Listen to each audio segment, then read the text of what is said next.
What's up, everybody? This is Ripples in Wales, back for another video. I hope you're all doing well and having a great day wherever you are in the world, whatever you're doing. It's Sunday.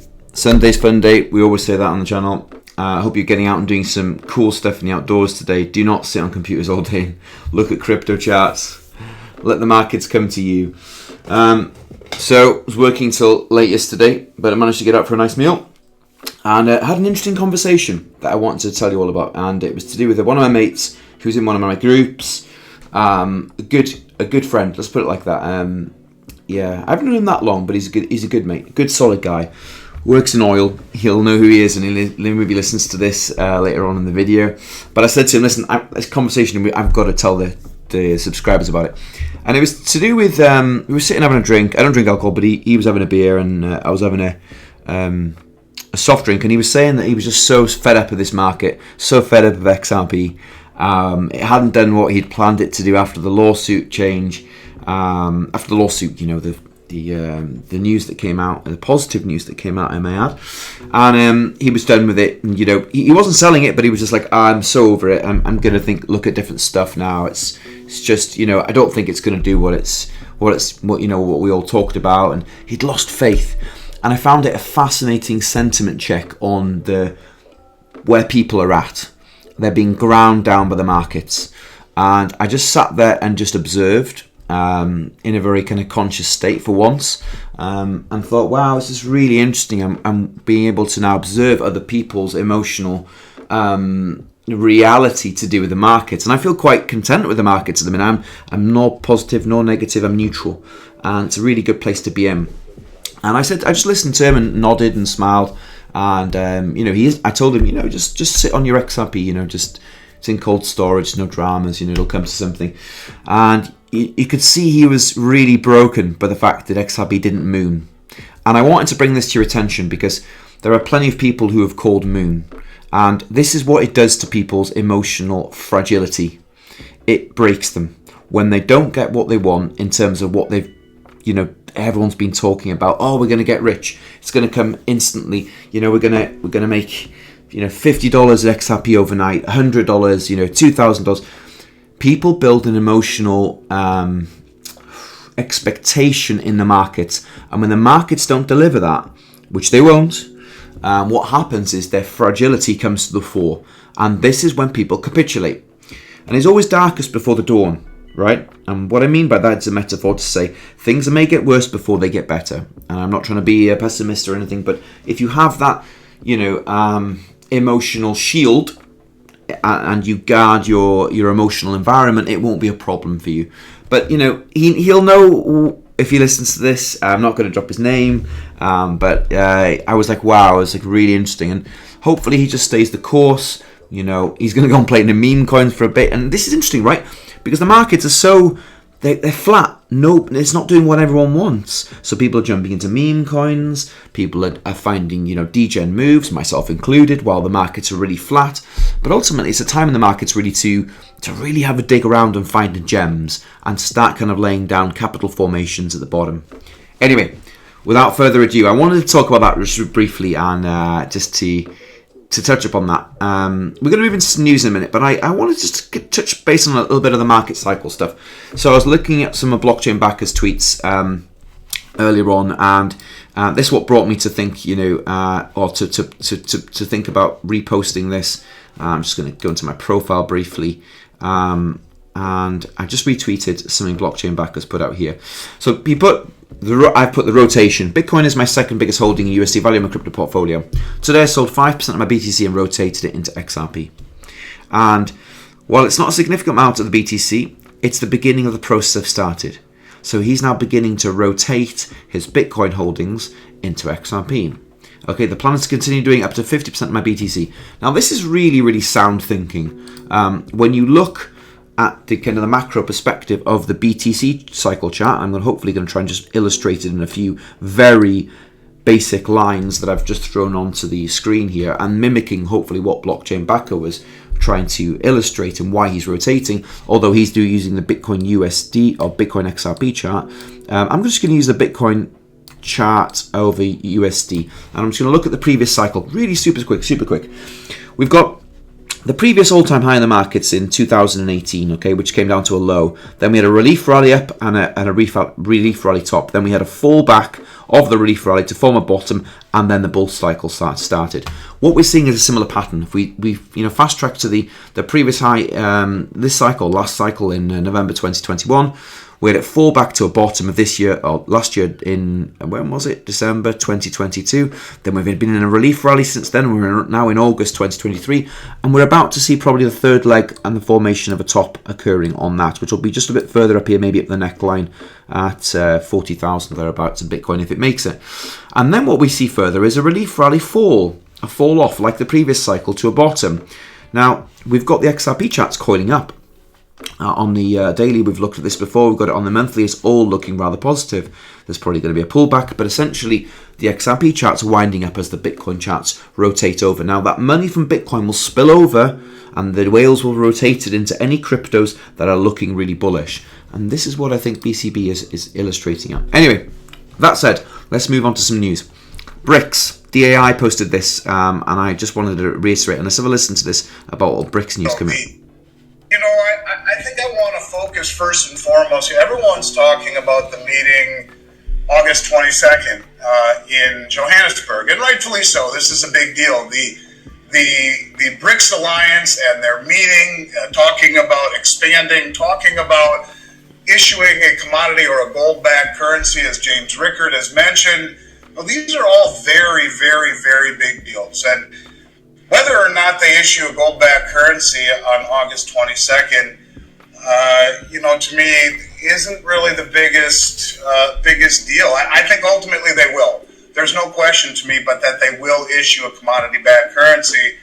But whether it happens August 22nd or somewhere down the road, to me, I guess is really not that big of a deal. And to me, I focus more on this acceleration that you mentioned. Acceleration, this cohesion of countries that have joined together and are exploring joining this ever-growing union of countries trying to, I guess you could say, break free from the Western hegemony, and really how significant it is becoming. A couple of the things that really are, that stick out to me since we've last met and since we last talked in January, really centers around what Saudi Arabia has been doing. And I think to only focus on the BRICS without focusing on the movements that Saudi Arabia has really done and accelerated is only focusing on half of the story. And I look to Saudi Arabia really as kind of being the linchpin of all of the issues surrounding the de-dollarization and really the dollar hegemony. And it's been that way since 1974, where every country on the planet, Michelle, has had to own dollars in order to buy oil. That was the deal we struck with the Saudi kingdom. And by extension, OPEC, who has really for almost 50 years exclusively, about 90% of all the oil sales across the globe have been in dollars. And this has created a synthetic demand for the dollar. It's a big deal. And it really is what in large part has given us, or at least to a very large degree, the world reserve status, or the petro status. Now, subsequently, we've seen some moves by Saudi Arabia that to me are very alarming. When we last met, we talked about the fact that they had joined the Belt Road Initiative along with all of the other OPEC countries. And that's the largest infrastructure project in human history. Big deal. Right now, that represents almost 75% of human population, about 50% of global GDP. We talked about how they had applied for the BRICS membership, and that's kind of where we left off. Subsequently, they have also applied for the Shanghai Cooperation Organization. This is a very, very big deal, and also dovetails into what James Rickards has mentioned about what's going to transpire August 22nd, which we'll get to in a moment. But the Shanghai Cooperation Organization is the largest regional military and financial organization in the world. It represents about 60% of the Eurasian landmass and 40% of global GDP.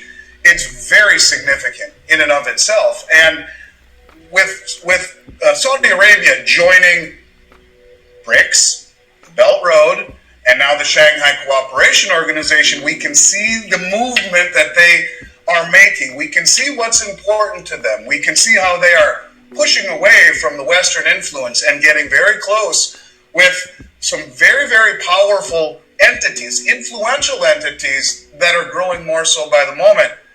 They also applied for the BRICS New Development Bank. And while in Davos at the meeting, that's huge. Just after you and I last had our interview, they told the world that they would be open to accepting other currencies for oil. Now, okay, we need to pause there. Okay, the Shanghai Corporation. I'm going to have to do some deep research on this. But this is bloody huge. Saudi Arabia, he said, are the linchpin in this kind of global petrodollar hegemony. How do you pronounce it? Hegemony? Oh, I can't even pronounce it. You guys will say it for me. Global hegemonic currency. There we go. Not enough coffee again. Hold on, give me a second. Right. So, we know Saudi Arabia are very, very important in this. We've been told by Ross Vandermeer before that BRICS sit in an integral part of this equation.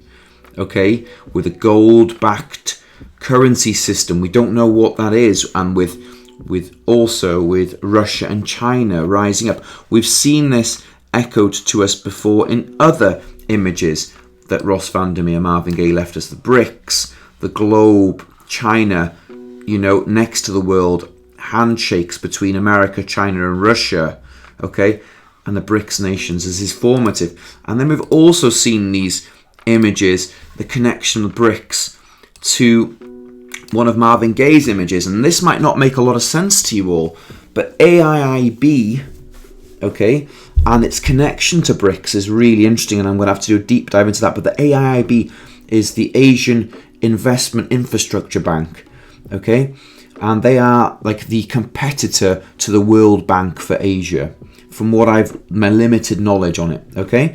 Now they are the kind of, how can I put it? I think it's like the World Bank / IMF for Asia, funded by China. Okay, and he says, Marvin Gaye said in this image that AIIB will use SIPs. Okay, and I looked up SIPs before, and it was a kind of an alternative payment systems. I need to really dig up on that again. But this image is showing us that we're having a transition from west to east. Okay, and that this is BRICS. This image in the center is BRICS, Asia Investment Bank, with gold underneath it. He's not saying it to you in direct detail, and I need to dig into this a little bit more. But this is what it's all about. The center part of this image means BRICS. Okay, we're getting close to this now. Anyway, let's go and listen to Jim Rickards and his little soundbite on this. I hope I'm not going to copyright strike for this. Okay, so what happens when you let Saudi Arabia into the BRICS, given the other members? You have 2 of the 3 largest oil producers in the world, Russia and Saudi Arabia. You have 2 of the 3 largest nuclear arsenals in the world, Russia and China. You have, throwing India in, and some others, you have about 50% of global population, 54% of global GDP using purchasing power parity. Well, this is not the old third world. These are not basket cases. These are many of the biggest economies in the world that collectively have enormous power, natural resources, gold reserves, landmass, population, military, and again, I could go down the list, but this is a bloc that is as powerful in its own way by a lot of these metrics as the collective West, which I would call, US, Canada, Western Europe, Japan, Australia, New Zealand, and a few others. Wow. And the title of that, Jim Rickards, Western economies about to slam into a BRICS wall. Okay, just interesting divide. And I just did a quick search earlier on regarding BRICS news. BRICS Bank looks to local currencies as Russia sanctions bite. Okay, this is the new development bank. Interesting, NDB.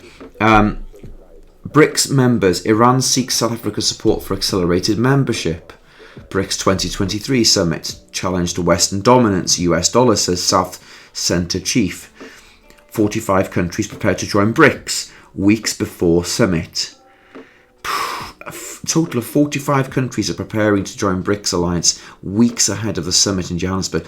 Okay, so we know that this summit that's coming up must have a large gravitas, a large implication. Why would 45 countries be preparing?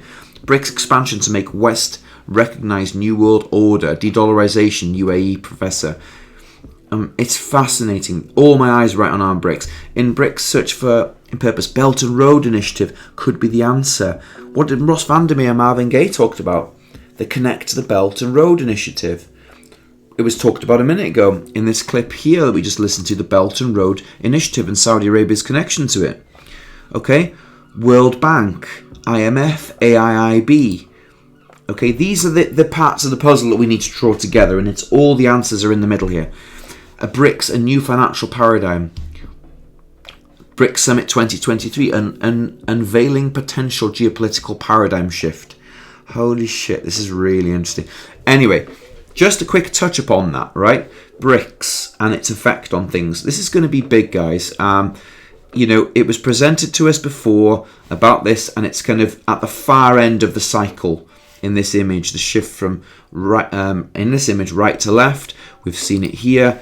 We're in, you know, in the center part here in the BRICS quadrant. Really, really interesting times. Right, we're going to kind of almost wrap it up at that. Do me a favor, please give my Twitter channel a like and a subscribe, and please give the video a like, a subscribe, and stick the notification on.